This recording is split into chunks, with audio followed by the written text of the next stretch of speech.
3-mart sanasida kecha qolgan bo'lsak ham ozroq shapdollarimizni kesib chiqyapmiz.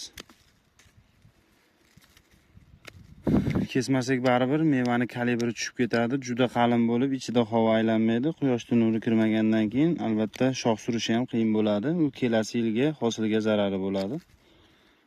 Shuning uchun shapdolning ichini ochib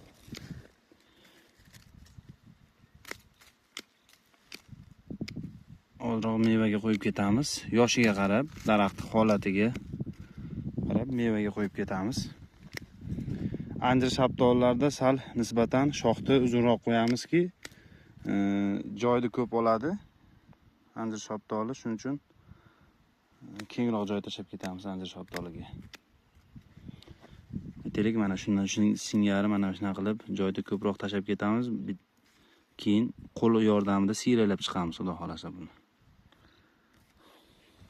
Bunda ham shu holat. Birinchi ichki shoxlarni, mayda shoxlarni olib chiqamiz. Va ularda sifatli meva ola olmaymiz.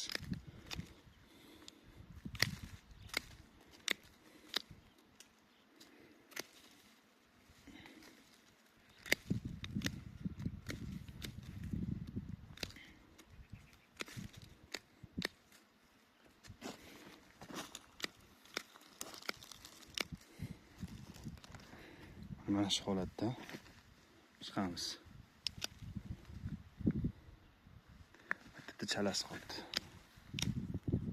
Ularni yangi shoxga qaytarib qo'yamiz. Shu holatda davom etaveramiz. Holatiga qarab, mana bunda aytaylik 30 tacha meva bo'lsa, bunda bir 50 tacha bor. Daraxt ham ikki xil.